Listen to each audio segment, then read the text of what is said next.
Seruan himbauan yang saya mau sampaikan. Ini kan sekarang lagi ribut nih soal PPN 12%, PPN 12%. Ya. Ada yang bilang begini, Habib naiknya cuma 1%, kok ribut sih? Dari 11% ke 12%, kan cuma 1%. Siapa bilang? Naik dari 11% ke 12%, itu namanya naik 9,09%. Bukan naik 1%. Semula 11%, sekarang 12%, berarti naik 1 dari 11. 1 dari 11 itu saudara, kalau dikasihkan prosentase itu 9% lebih. Jadi kenaikan pajaknya itu 9%. Jangankan rakyat kecil, orang kaya aja teriak. Nah, jadi kita minta PPN 12% ini bukan hanya dibatalkan kembali 11%. Tapi turunkan jadi 5 atau 6% saja, betul? Takbir! Kan kita lagi musyawarah nih, ini musyawarah rakyat nih, ini musyawarah bukan nih? Saya mau tanya, setuju gak? Setuju gak? Mana nih panitia rekam nih, masyarakat di sini setuju semua, rekam nih ribuan setuju. Besok rekamannya kita bawa ke DPR, besok rekamannya kita kirim ke istana, betul? Berdasarkan hasil musyawarah puncak berzikir yang dihadiri oleh puluhan ribu umat Islam, yang terdiri dari habaib dan para kiai, para ajongan, para ulama, para santri, begitu juga kaum bapak, kaum ibu, para pemuda, para pemudi, sudah disepakati bahwa PPN harus diturunkan menjadi 5% saja. Itu pun hanya diberlakukan kepada orang kaya saja, yang miskin nggak wajib bayar pajak. Setuju? Setuju? Takbir! Keputusan diambil. Tuh, enak kan musyawarah? Musyawarah. Habib Hanif langsung ketuk botol. Kira-kira paham nggak? Bukan, jangan nanti kalau saya sampaikan Habib Rizik maunya sendiri. Nggak ada rakyat bicara begitu, nggak ada kiai yang begitu. Gunjukin filmnya, ditonton, betul? Lu masih nggak percaya? Aing bledok sih. Dia belum tahu kalau orang Jawa Barat marah, betul? Hah? Nah, kira-kira jelas gak? Setuju? Jadi bukan 1% naiknya, bukan. Naiknya 9%. Bahkan kita bukan minta diturunin. Bukan, oh mahasiswa turun, minta 12 dibatalin, tetap 11. Enggak. Kita minta turunin sampai 5%. Dan itu pun hanya harus diberlakukan bagi orang kaya saja, hanya untuk barang mewah saja, bukan kebutuhan pokok masyarakat luas, betul? Takbir! Sampai di sini jelas? Jelas.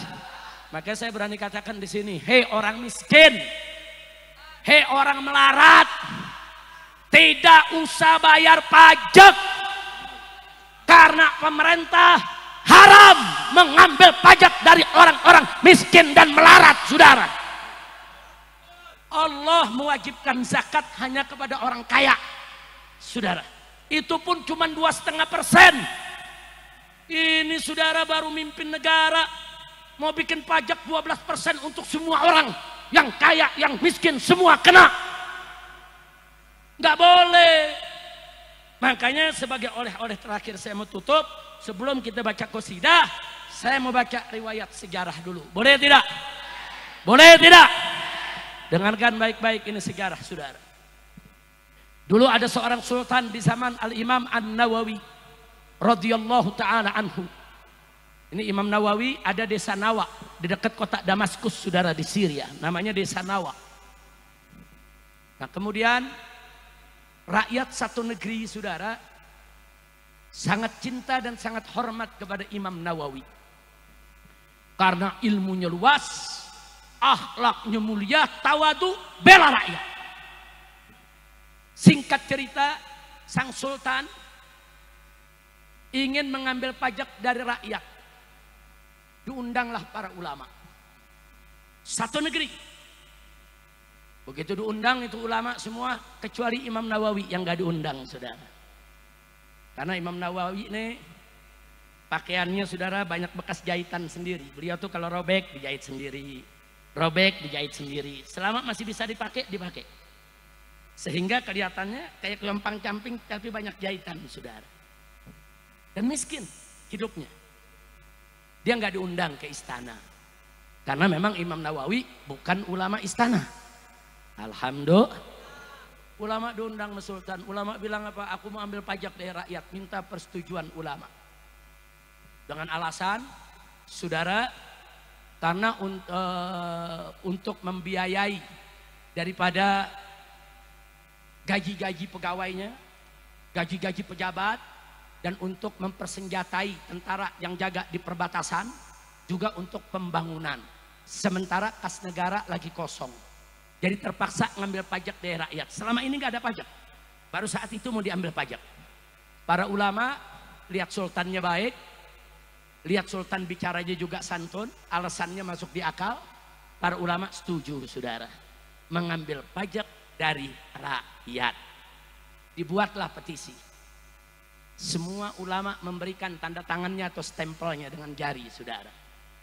Sudah selesai itu sultan nanya, ini aku mau umumkan ke rakyat, apa masih perlu ada yang diundang? Harus diundang untuk menandatangani petisi ini? Para ulama kompak, ada Tuan Sultan.